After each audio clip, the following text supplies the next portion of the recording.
Okay, so the date is 15th of October 2025. The batch is MWF, and today, Wednesday, the date is 15th. Yeah, already done.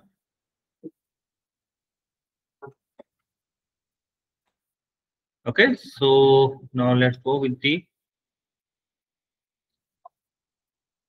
today we are going to we already done that financial report preparation and everything. We have done it. Today we are going to do and that let's say chart, the chart accounts, charts from the financial reports. And today again I'm going to explain you the financial reports. It's okay if you are done during the last session, but today I'm going to do it today. The first thing which we are going to do is we have to the reports. Financial reports preparation से पहले आपको कहाँ जाना है? Report में जाना है.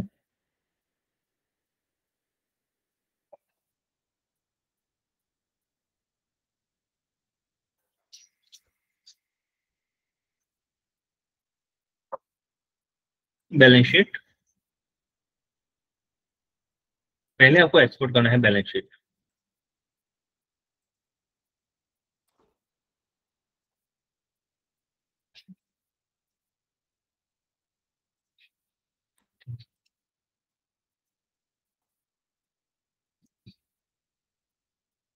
There are three reports: the main, balance sheet, P&L, cash flow. Okay, you all are able to see my screen. Okay, so let's go with the first report, balance sheet. Balance sheet we are going to run 91, and always balance sheet reflect the balance of all your books from starting.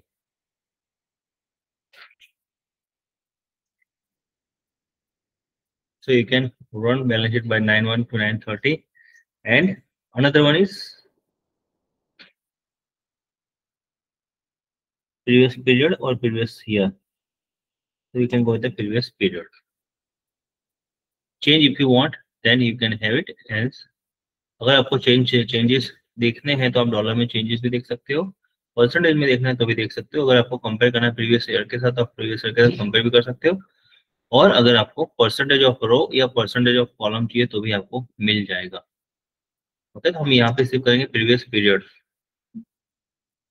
और रो. ये 930 की है, ये 831 की. Okay, तो just हम ये इसको एक्सपोर्ट करेंगे.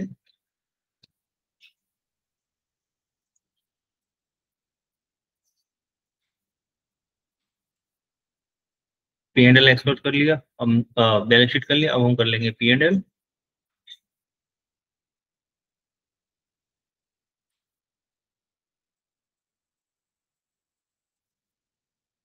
P&L जो है वो हम निकालेंगे 11 से लेके 930 तक का YTD मंथ वाइज पूरा 9 मंथ का.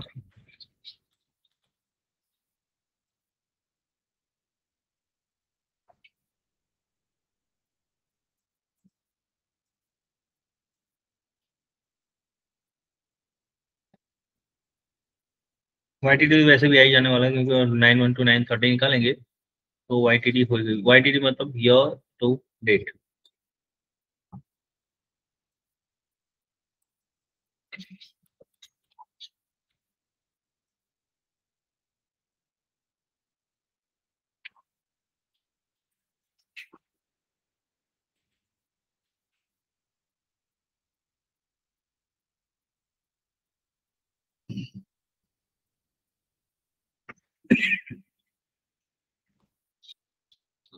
ये पूरा रिपोर्ट निकालेंगे हम, इसे करते हैं हम export.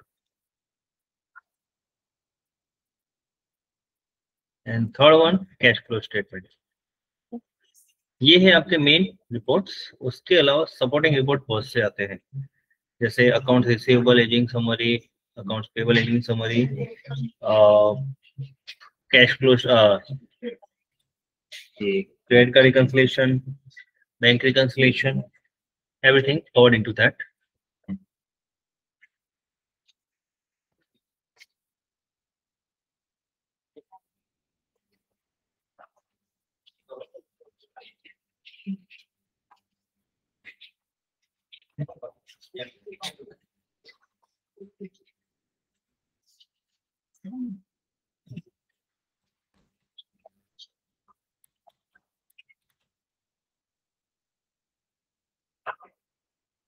This is your report.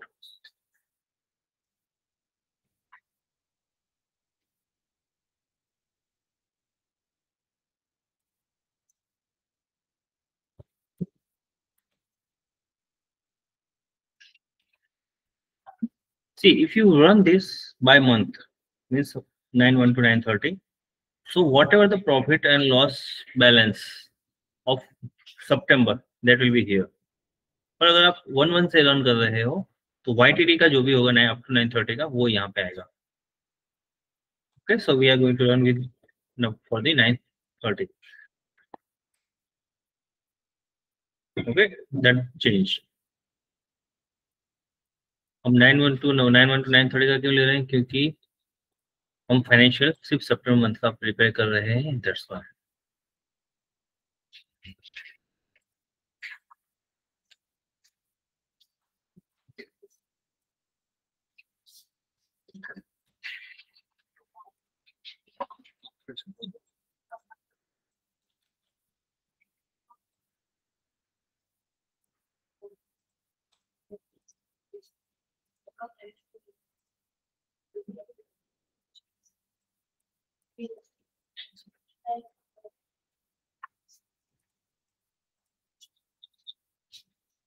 ये आपकी बुक्स है और आपका बैलेंस शीट है. इसको फॉर्मेट कैसे करेंगे?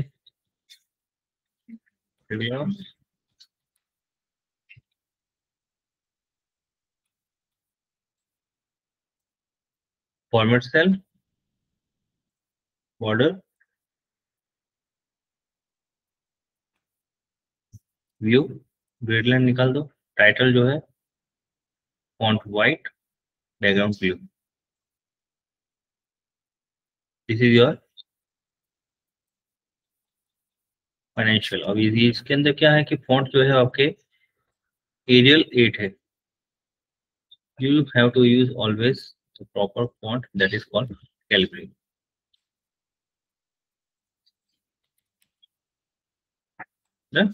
Calibri 10. These are the software fonts. अब आपकी रिस्पॉन्सिबिलिटी में क्या आता है कि जो भी लाइन आइटम है उन सबका रिकंसिलिएशन स्टेटमेंट आपको अटैच करना है. जितनी भी लाइन आइटम है जिसके इसके अंदर क्या आएगा? Bank reconciliation. ओके, इसके अंदर बैंक रिकंसिलिएशन आएगा. इसके अंदर क्या आएगा? Account receivable ageing summary. वो कहाँ से रन होता है?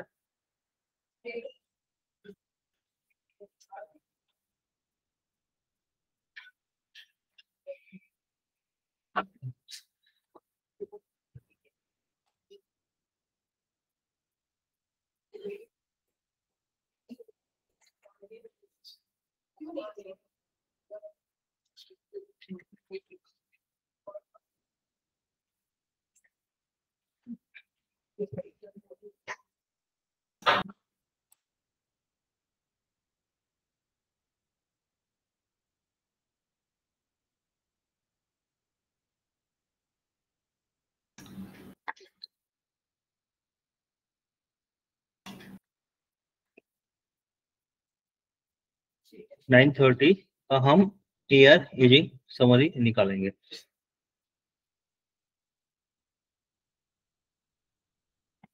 ये रिपोर्ट आपको एक्सपोर्ट करके अंदर अटैच करना है.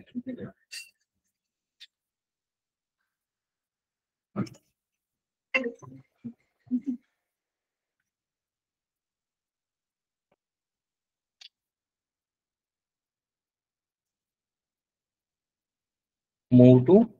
ओके, सीधे हम इसको मूव ही कर देंगे. वहाँ पे जो बैलेंस शीट बन रही है वहाँ पे मूव टू एंड. यहाँ पे आ गया.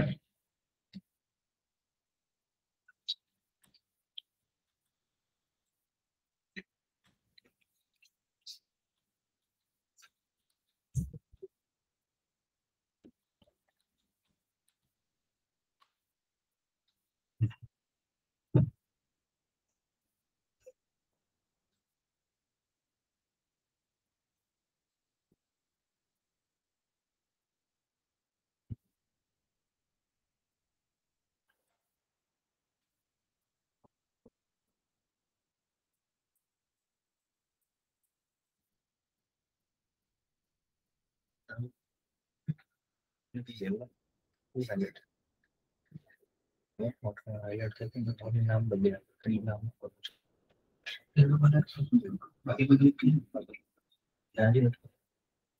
પછી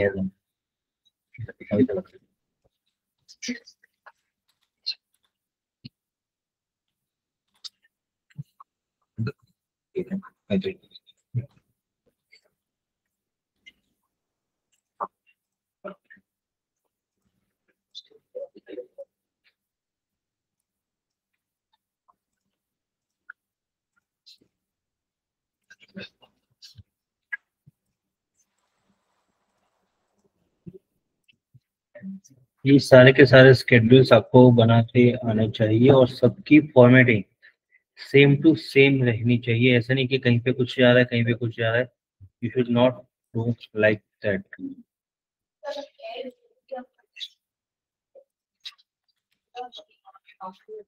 ओके, तो ये फॉन्ट ये देखोगे ये देखोगे दोनों में colour pallets font size font name सब सेम है और वो स्टैंडर्डाइजेशन आपको फॉलो करना है, इसमें कोई कॉम्प्रोमाइज नहीं।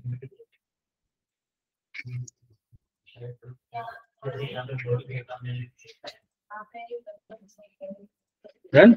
अब यहाँ पे क्लिक करने के बाद हाइपरलिंक बैलेंस शीट। और मुझे यहाँ पे आना होगा तो मैं बार बार एआर में नहीं आऊंगा। What I will do is मैं एक स्केड्यूल बना दूंगा। तो स्केड्यूल डी कह देते हैं या तो ए स्केड्यूल बी, बैंक को हम स्केड्यूल ए नाम दे देते हैं। ओके, तो स्केड्यूल बी तो जैसे मैं इस पर क्लिक करता हूँ हाइपरलिंक एआर में चला जाना चाहिए। Place in this document. Okay, अब जब भी फर्स्ट टाइम ओपन करोगे ना एक्सेल तो आपको यहीं पे दिखेगा। यहाँ पे ढूंढने लगोगे कहाँ गया। So you have to go here and AR. इससे क्या होगा कि अगर मुझे जानना है कि इसका डिटेल्ड में क्या है, ओके, मुझे वापस आना है तो फिर मैंने क्लिक होम। रिपोर्ट जितना बने उतना कन्वीनियंट बनाना है आपको सीपीए के लिए या तो फिर क्लाइंट के लिए। आप किस नजरिए से देख रहे हो वो नहीं देखना है, आपको ये देखना है कि आप जिसको सबमिट करो उसको कैसे यूजफुल हो रहा है। ओके, तो जितना इजी रहेगा उतना वो नंबर्स इनसाइड में कम जाएंगे। तो प्रैक्टिस लिंक જ મૂકવાની છે। this is home. Okay, let's remove. I have just mentioned the name here, home. Okay, now what I'm doing, hyperlink, and I have selected banks balance sheet. So if I have, अगर मेरे पास 20 schedules है, if I would have 20 schedules, if I want to come on balance sheet, so I should not come like this. Okay, by this it's not like that. When I click on just on home, so I'll be on balance sheet directly. And if I want to go for any particular schedules, so I just click here and I'll be there. Clear? Inventory assets. तो inventory consumption का जो भी आप लोगों ने report बनाया हो, you have to attach और you have to add into this tab and link up with balance sheet. Okay, और यहाँ पे रहकर ये करने के बाद व्यू ट्रेस, इससे क्या होगा कि आपके जो हेडर है वहीं पे रहेंगे। Okay, and you can move down. Clear? ये भी करना है। एआई एजिंग ये चलो 10 लाइन है, अगर ज्यादा लाइन्स है तो you have to go here and you have to do this.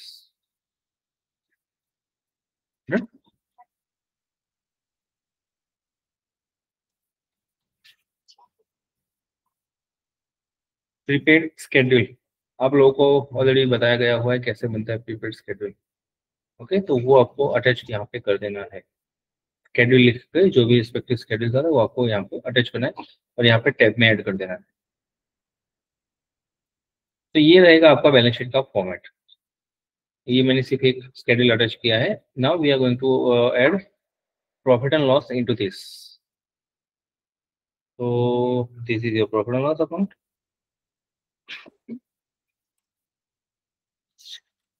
First line हमेशा छोड़ देनी है ऊपर से और एक कॉलम भी लेफ्ट में से राइट में लाना है. ओके, नाउ यहाँ पे ये थोड़ा और दिख रहा है, ऊपर नीचे लग रहा है. ये कॉलम छोटे, ये कॉलम बड़ा. This one and this one, can you see that? तो इससे हमें क्या करना है, यहाँ पे जाना है, हर एक कॉलम को सिलेक्ट किया. जस्ट मैं यहाँ पे ऐसे थोड़ा ही छोटा बड़ा करूंगा तो ये अप्लाई हो जाएगा हर एक कॉलम को. ओके, थोड़ा ही छोटा बड़ा करके अगर मैं इसको छोड़ देता हूँ, ये मैं क्लिक किया हुआ है, छोड़ दिया तो सबको ये अप्लाई हो जाता है.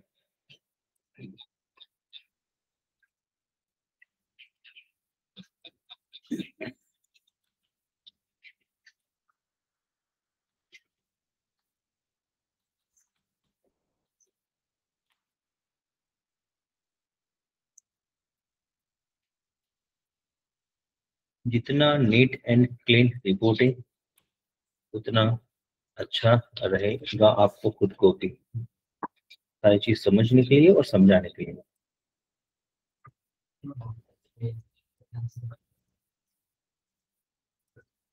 और ये जो फॉर्मेटिंग में करा रहा हूँ, ये 1 या 2 दिन की मेहनत नहीं होती है. ये स्टैंडर्डाइजेशन सेट करने के अंदर अच्छे खासे दिन, महीने और साल भी चले जाते हैं. Now we are going to move this into balance sheet.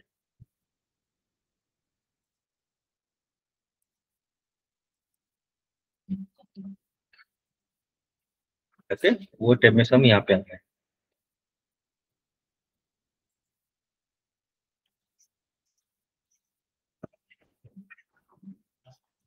और मुझे एक चीज मैच करनी है, 2177.66. Okay, net income for the period.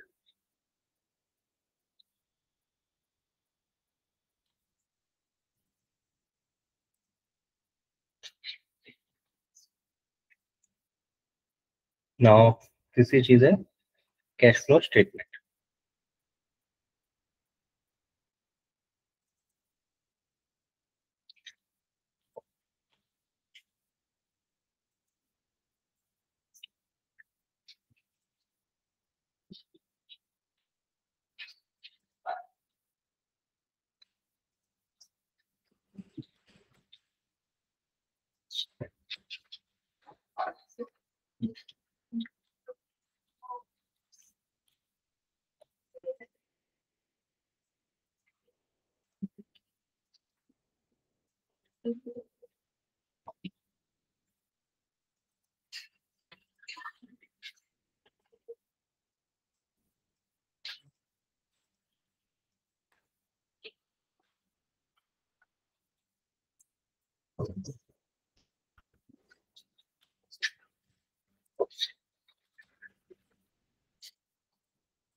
तो ये चार जो मैंने बनाए हुए हैं इसके अंदर ना कोई कलर पैलेट्स का कोई डिफरेंस है. यहाँ पे फॉन्ट का डिफरेंस होगा शायद लास्ट वाले में. कैलिब्री हमने किया ही नहीं किया.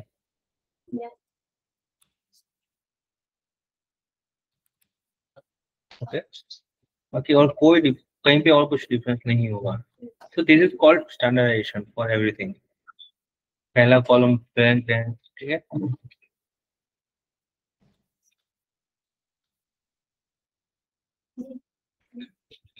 और ये सारी चीज कहाँ मैनेज करनी है, 20892.20.16 नेट इनकम. हमने कौन से पीरियड का रन किया था ये किसके साथ मैच करूंगा मैं?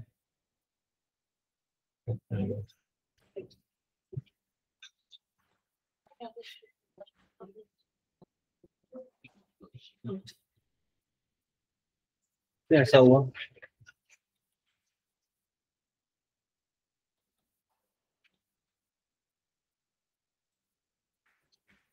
ओके सही है, सितंबर का है right. I was thinking like a YTD, तो नहीं वाईटीडी तो अलग है। तो ये जो है ये मैच होना चाहिए आपके इसके साथ, राइट। Let's trying out. और ये जो सब आइटम है, मतलब देखिए ये मेन हेडर है, ये सब आइटम है, इन सबको कंट्रोल बी कर दो तो स्मॉल हो जाएगा, मतलब बोल्ड में से नॉर्मल में आ गया है, क्योंकि हर एक चीज बोल्ड होनी अच्छी नहीं लगती थी। But my point 7089.24 as per the balance sheet.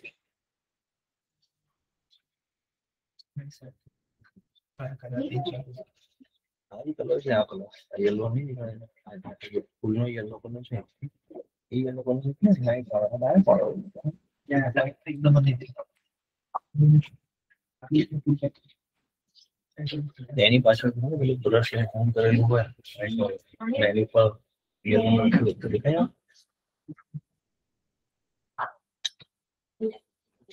Okay, so these are all your internal tryout. ये कहाँ पे मैच होगा? स्टेटमेंट ऑफ कैश फ्लो है, ये मैच होगा आपका बैलेंस शीट के अंदर, cash and cash equivalent. Opening जो है वो आपका मैच होगा प्रॉफिट एंड लॉस का बॉटम। ओके, ये रहा प्रॉफिट एंड लॉस का बॉटम, ये आपका मैच होगा net income into the balance sheet,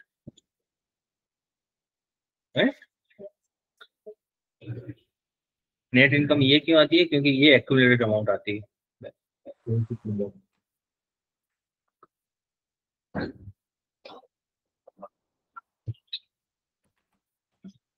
अब इनको हमें प्रिंट करना है, तो प्रिंट करने के लिए हम क्या करेंगे? First of all view page break preview, इससे आपको पता चलेगा कि आपका जो भी प्रिंट आउट होगा वो कहाँ जाएगा। आपको इतना ही प्रिंट करना, इतना ही रखिए। ओके,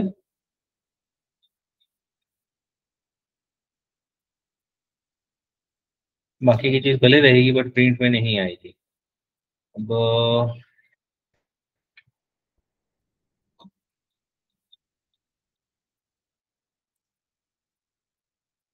ये टैब को अगर आप चाहो तो इन टैब को भी कलर कर सकते हो।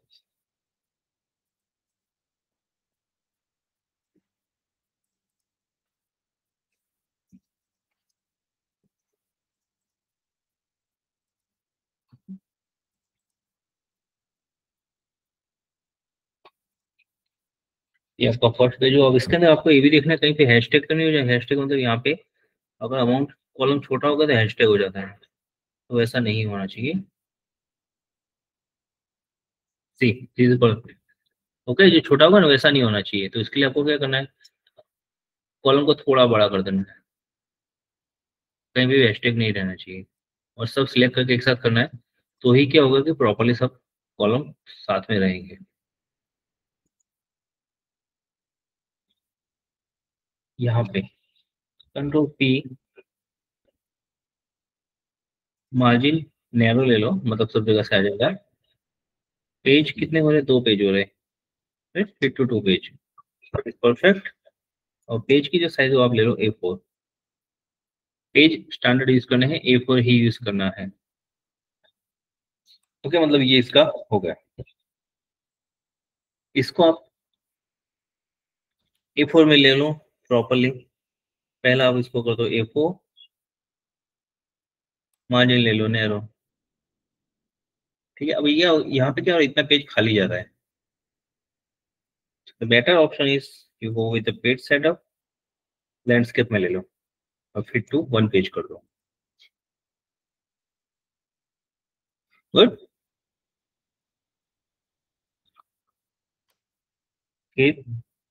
प्रॉफिट एंड लॉस, इसको आपको किस में लेना है? इसको आपको लेना and 1 month,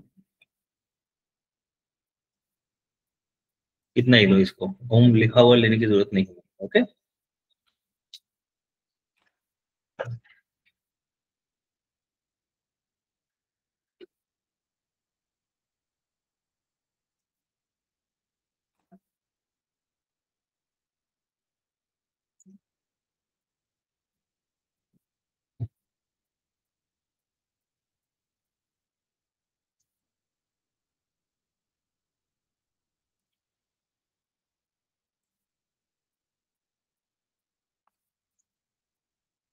then now it's in center. अब ये है प्रॉफिट एंड लॉस, यहाँ से शुरू करके यहाँ तक का हमें पेज पूरा कवर करना है। व्यू, पेज ब्रेक प्रीव्यू, जो भी कॉलम हैशटैग आ रहे हैं सब कॉलम को सिलेक्ट करो, पहले तो हैशटैग हटा दो, वो नहीं रहना चाहिए। उसके बाद हैशटैग अगर रहेगा तो अब क्या होगा कि आपका जो पेज है ना वो प्रिंट मतलब अमाउंट शो ही नहीं करेगा। ठीक है, तो यहाँ पे जाइए, कंट्रोल पी, इसके लिए आप ले लीजिए E3 पेज, और वो भी लैंडस्केप मोड में।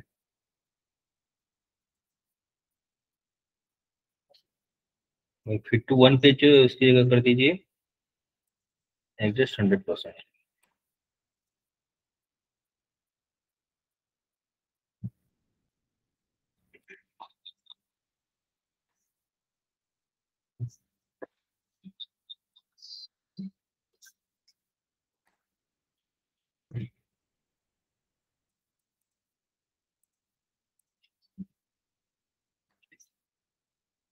ओके, ये इसके अंदर आ गया।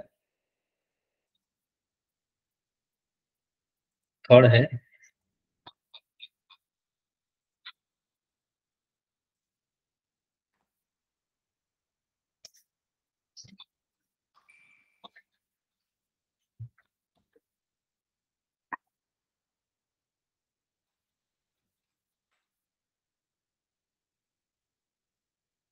स्टेटमेंट ऑफ कैश फ्लो, पर इसके अंदर आपको होम लिखा हुआ जो है वो आ रहा है।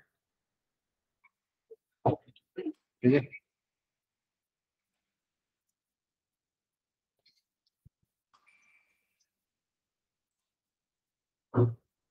A4 make it while that means it can't make it into the center. Okay, it's not make it narrow or normal.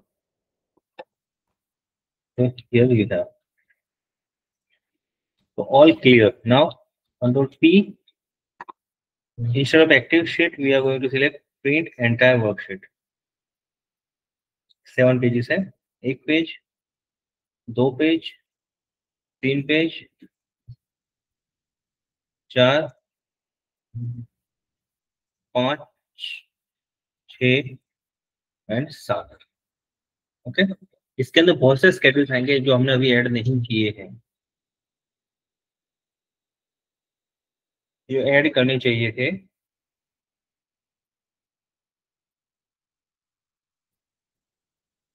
Okay, तो हमने ऐड नहीं किए हैं, बट ये आप लोगों को सीखना जरूरी था, इसलिए मैंने एक्सेल का आपको समझाया है। ग्रेट।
तो ये आपका पूरा बैलेंस शीट एंड P&L निकला।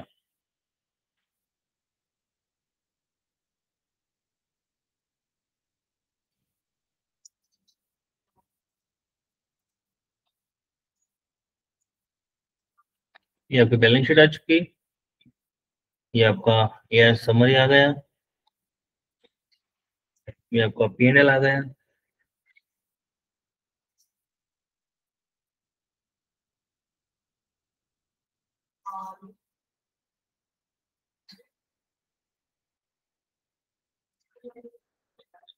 ये आपका statement of cash flow. Okay, now अगर हमें इसकी अब ये चाहिए,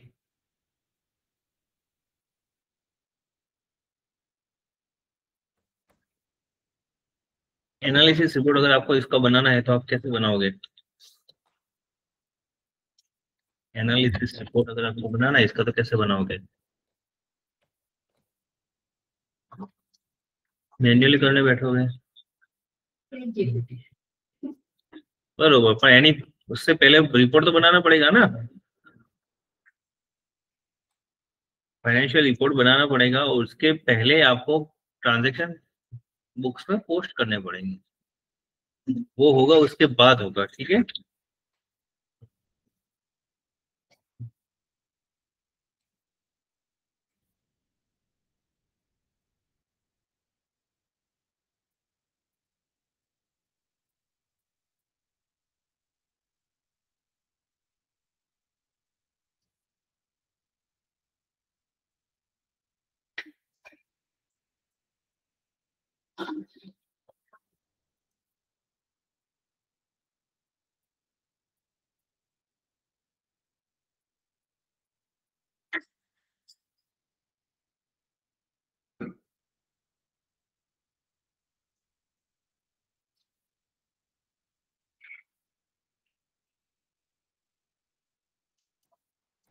दिस इज द समरी,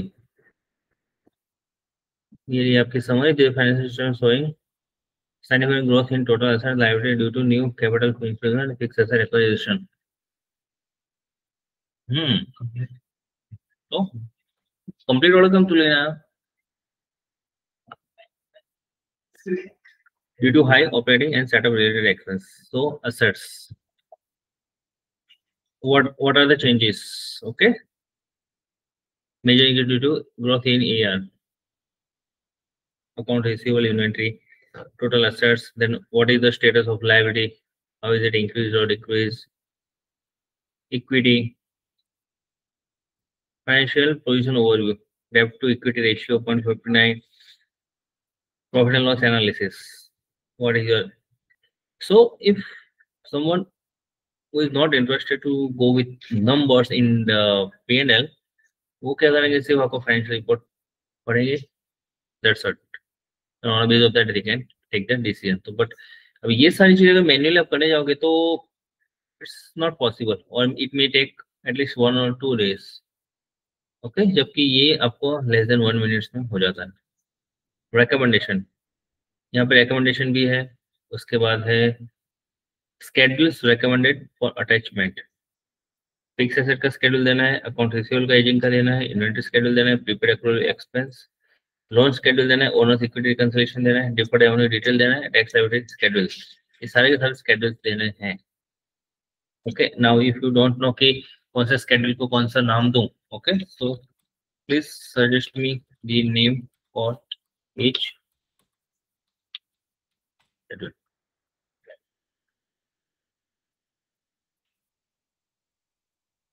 તો એવી રીતે જોવો છે ને બુક્સ, મને એવું લાગે સાયન્સ ની સ્ટુડન્ટ છે, કોમર્સ ના નંબર્સ જોઈ રહી છે. So here you can go with the recommended schedule for attachment. Schedule 1 you can create for fixed asset. Include asset depreciation, purchase date and cost, depreciation method, accumulated depreciation and net book value. Purpose to show how your total 25570 in fixed asset. Schedule 2 मतलब कोई भी चीज वहां पे है, books के अंदर है, तो उसका बाइफर्केशन क्या है वो पता होना चाहिए, और उसी की वजह से हमें ये सारे के सारे स्केड्यूल उसके साथ अटैच करने होते हैं। When I was enter in outsourcing industry, ये schedules वगैरह का नाम मैंने 2 साल या 3 साल बाद सुना था कि ऐसा कुछ अटैच करना होता है। Till then I was doing only entries। तो ये आप लोगों को पहले से पता चल चुका है कि ये सारी चीजें अंदर मेंशन करनी होती है। और अब अगर कोई आपको कहे कि ये रेडी है बुक्स, इसका सिर्फ फाइनेंशियल बना के दो, आप इजीली फाइनेंशियल बना भी लोगे, और चैट जीपीटी से उसका एनालिसिस भी मांग लोगे, तो आपको भी पता चलेगा कहाँ कहाँ मिस्टेक्स है, और आप तुरंत ही रेक्टिफाई भी कर पाओगे। ओके, तो ये एबिलिटी अब आप लोगों में आ चुकी है, अगर आपको पता ना हो तो बता दो। ओके, कि क्या क्या कर सकते हो। फाइनेंशियल सिर्फ बनाना ही है, फाइनेंशियल आता है तो उसको सिंपली उसका एनालिसिस भी करना है, तो आपको पता चलेगा कहाँ पे क्या हुआ है। देखिए, schedule 6 short term loan and borrowing, Bajaj finance, Citi finance and Shriram finance. Loan amount, interest, tenor, EMI and outstanding balance. Purpose to explain 1950 of active short term liabilities and repayment plan.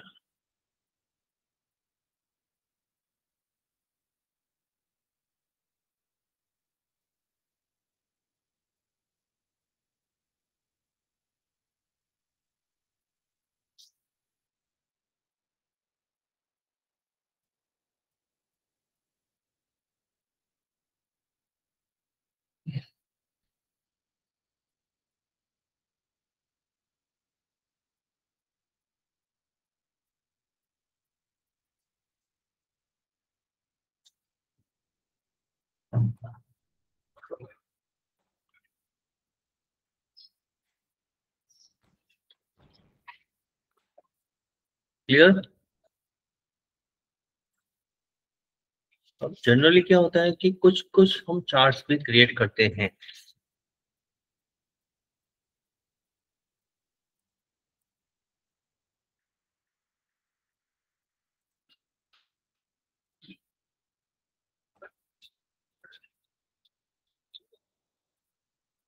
Charts आप किस चीज के create कर सकते हो? P&L के अंदर top 5 जो एक्सपेंसेस है उनके, या टॉप 5 इनकम्स है उनके। और दिस वन, ओके, ये हो गया आपका। मैंने कंट्रोल दबा के माउस जो है वो मेरी साइड स्क्रॉल किया तो स्मॉल हो गया।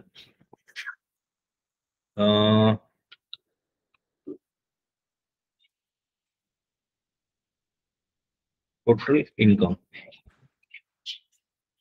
Total COS, gross profit, total expense, total other expense, total net income.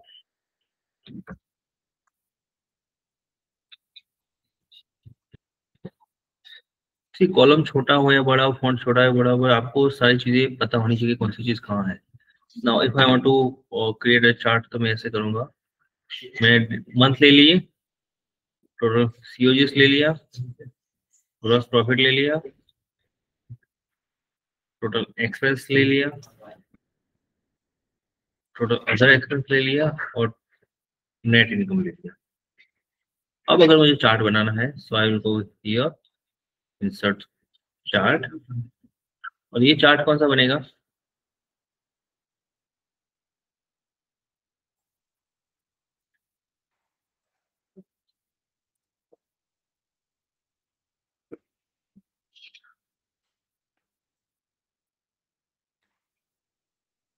अभी चार्ट पे से अगर मुझे कुछ समझना है तो मैं इजीली समझ भी पाऊंगा।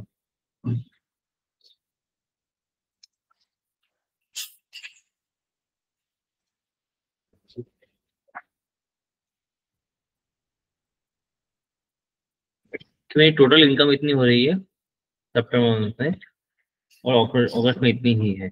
अगर और भी पिलर्स होते तो यहाँ पे और भी कुछ होता तो यहाँ पे पिलर्स वगैरह शो होते हैं, राइट? तो पूरा ट्रेंड मुझे पता चल जाता क्या है। टोटल कॉस्ट उसमें सीओजी की कितनी है, तो इतनी है।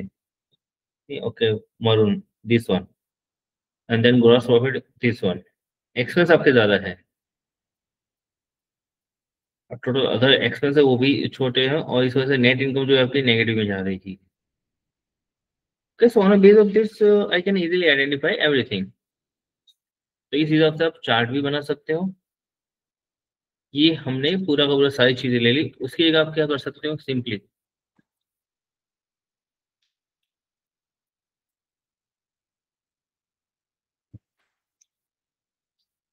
Insert chart. अब ये चार्ट भी बना सकते हो, नेट इनकम कितनी हुई है, तो आपको यहाँ से तुरंत पता चलेगा कि बिजनेस लॉस में ही जा रहा है। This kind of chart you have to prepare. ना अगर कंपेरिजन का चार्ट बनाना है, सो पर्टिकुलर अगस्त सितंबर total income this one insert chart. So here you can see अगस्त में इनकम कम थी, यहाँ पे ज्यादा है। तो अगर आप लास्ट 12 मंथ के भी चार्ट बनाते तो भी आपको पूरा आइडिया आ जाएगा। तो चार्ट बनाना भी आपको आना चाहिए। Then balance sheet. Balance sheet में 5 बैंक है।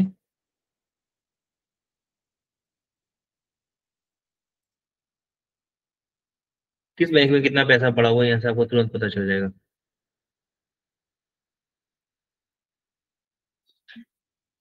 ओके। और दूसरी चीज, ये अगर मैं ले लेता हूँ particular and all this bank account, इससे क्या होगा कि पिछले मंथ के कंपैरिजन में ये मंथ में वो बैंक में कितना पैसा पड़ा हुआ है वो तुरंत मिल जाएगा। लास्ट मंथ ये इसके अंदर अगस्त में इतना था, सितंबर में इतना है, इसके अंदर सितंबर में इतना है, अगस्त में माइनस में था। तो this is also giving you the reality. तो ये सभी आपको पता होना चाहिए कौन सी बैंक में लास्ट मंथ में कितना पड़ा था, अभी कितना पड़ा हुआ है। यहाँ पे लिखा हुआ एज ऑफ 30 सितंबर, एज ऑफ 31 अगस्त। तो कंपैरिजन की बात जहां जहां आती है, you have to compare all the things. Okay, अब मुझे बताओ इसके अलावा आपको अब क्या सीखना है। चार्ट हो गया, फाइनेंशियल रिपोर्ट्स हो गया, उनका एनालिसिस रिपोर्ट भी हो गया। अब आप मुझे बताओ कि आप बुक कब कंप्लीट करोगे, वन बाय वन। और मैं नोट डाउन करता हूँ। स्टार्ट करते हैं प्राची।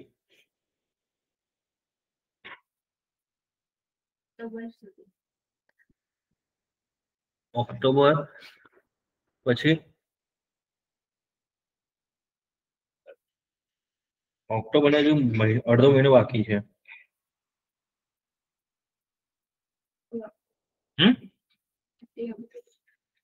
एक लिए सोचोगे ना मैम, अक्टूबर था ना।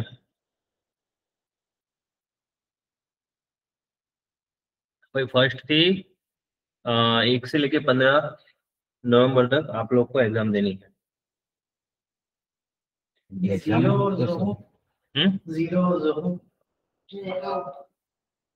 जीरो ना, वो उसका अलग से हो जाएगा, आपको उसका उसका टेंशन मत लो, वो सॉफ्टवेयर पूरा उसको, ये जो क्विक बुक्स आप लोगों ने सीखा उसका नियर बाय 30 या 40% ही है वो। तो that's not a big deal, तो कर नहीं है। तो रिया को कहूंगा तो वो समझा देंगे आपको। जब तक सबमिट नहीं करोगे फाइनेंशियल्स विथ स्केड्यूल्स, तब तक आपके एग्जाम की डेट नहीं निकलेगी।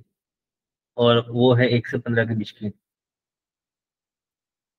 अगर कोई एग्जाम नहीं दोगे तब तक रिजल्ट नहीं आएगा, रिजल्ट नहीं आएगा तो सर्टिफिकेट नहीं आएगा। तो मुझे बताओ कब कंप्लीट कर रहे हो, because it's been a long time.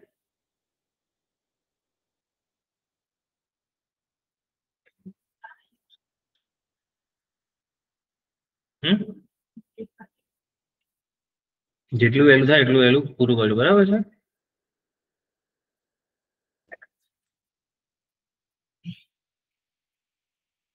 Complete કરીને મને સબમિટ કરવાનો છે। નોમન ટ્યુઝડે ટ્યુઝડे कंप्लीट फाइनेंशियल बना के सबमिट करना, राइट। तो 21 अक्टूबर दीदी।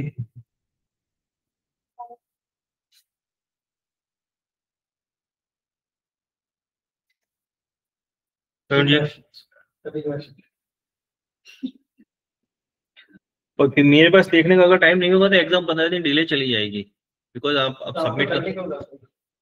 तो एक मुझे एक दिन दोगे चेक करने के लिए, I am not available in that way. जब मुझे 30 को दोगे मैं फ्राइडे को चेक करूंगा, Friday I already have class. So try to make it done at the earliest, क्योंकि आप लोग 15 दिन मांग रहे हो बुक्स अपडेट करने के लिए, कि जो रेगुलर में होनी चाहिए, but we are asking 15 days to update that.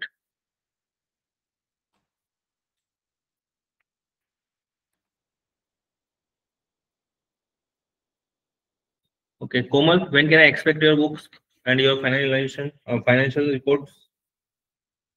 Last week. Hmm? Last week of October. So that's the 27th of October. Starting. Might be 13th of April, because it's a Diwali in the next week and सब guest वगैरह रहेंगे तो possible ही नहीं. दिवाली तो अभी आई है ना. हाँ, but post that relatives guest कितने हैं, इससे मैनेज नहीं हो पाएगा. Prakash Kumar, when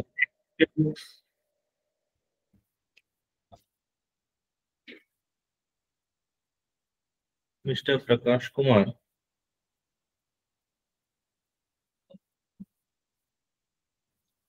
Rishabh, when can I expect your books now?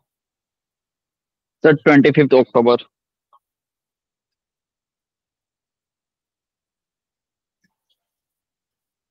Mr. Sai Kiran?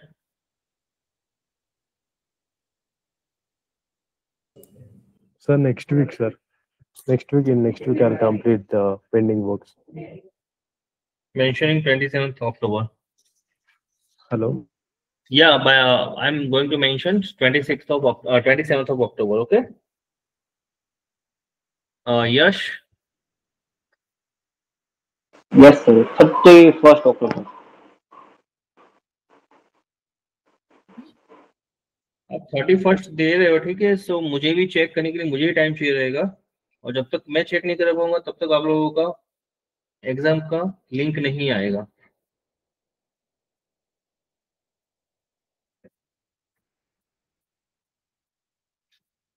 Anyways, तो आप लोगों की कोई भी क्वेरी वगैरह है तो मुझे बताइए अभी, या आपको कोई भी डाउट्स है सो वी कैन.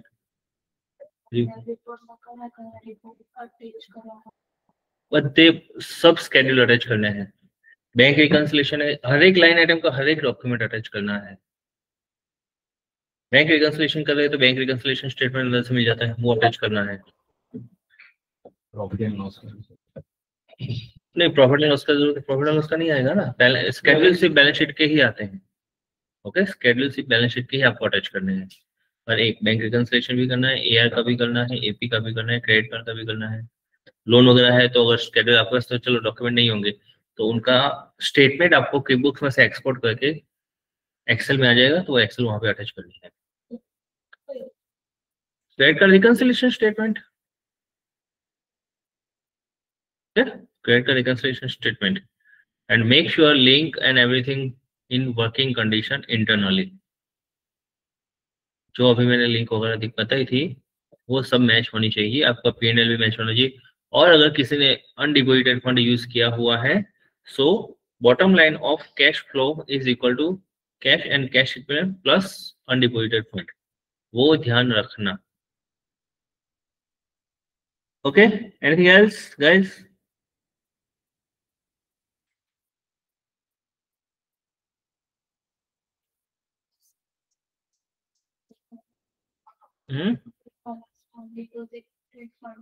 outside ना.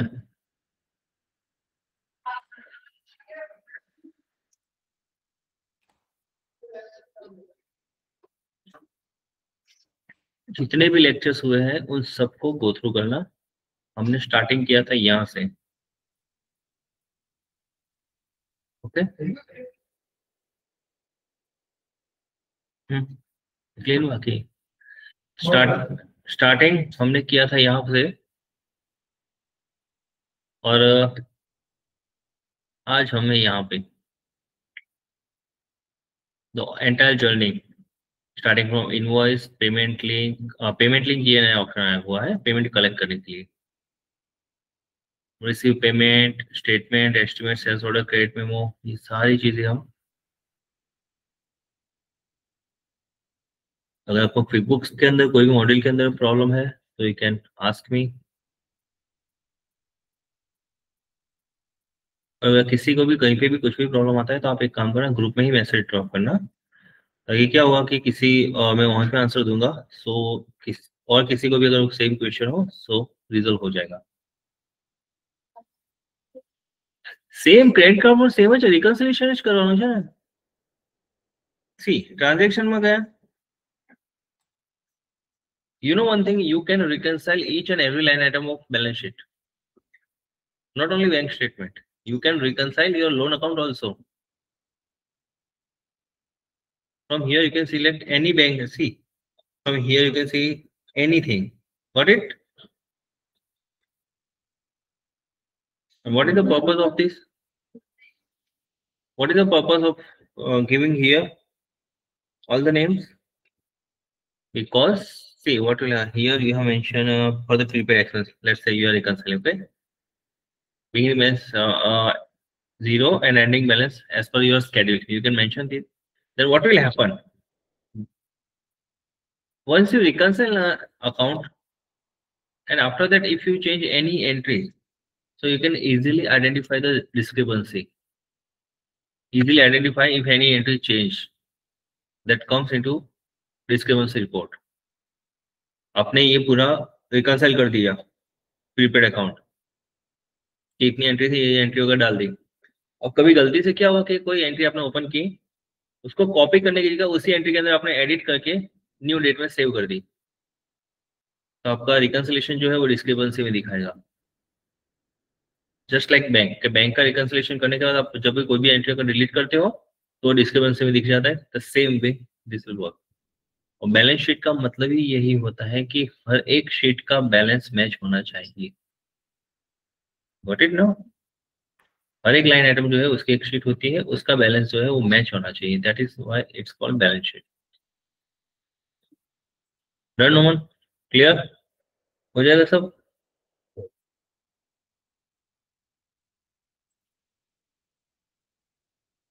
मिस्टर साई किरण और एनी अदर गाइस, कोई क्वेरी और? No, sir. Yes, okay. Okay, then I'm waiting clearly all your statements. और कुछ किसी को? एग्जाम की सॉल्यूशन, एग्जाम ऑनलाइन रहेगी, एमसीक्यू बेसिस रहेगी और 4 एग्जाम रहेगी, अकाउंटिंग की, विजुअल की, फाइनलाइजेशन की, और अगर आपने टैक्सेशन लिया हो तो टैक्सेशन की। फाइनलाइजेशन की भी एग्जाम रहेगी और वो एग्जाम मैं ही करवाऊंगा, पूरा अलग ही मैनेज करवाऊंगा। वो हमने अभी प्रिपेयर नहीं किया, अभी आपकी अकाउंटिंग की एंड पेरोल की एग्जाम होगी। पेरोल में 1099 बैंक एमसीक्यू वाइज आपको तो एग्जाम देने से ही काम है ना। अगर see once you learn everything, तो आपको पैरा टाइप की एग्जाम है या एमसीक्यू, उससे फर्क नहीं होना चाहिए ना। प्रिपरेशन करो everyone, and now we are ending up the batch. कोई भी किसी को भी क्वेरी आती है तो ग्रुप में मुझे मैसेज कर देना। I hope you guys enjoy all this session. अच्छी खासी डांट भी पड़ी हुई है रिस्पॉन्स नहीं देने की वजह से, कई लोगों को बार भी किया हुआ है रिस्पॉन्स नहीं देने की वजह से, और उसके बाद ऐसा होता है कि वो फिर हमेशा रिस्पॉन्स देते हैं, तो that is a good thing. Okay, चलो then. Okay, sir. Thank you, sir. Thank you so much, Rusab. Thank you, sir. Thank you, sir. Thank you, sir. Thank you, everyone. Thank you, Yash. Thank you, Thank you, sir. Yeah, yeah. Thank you, sir.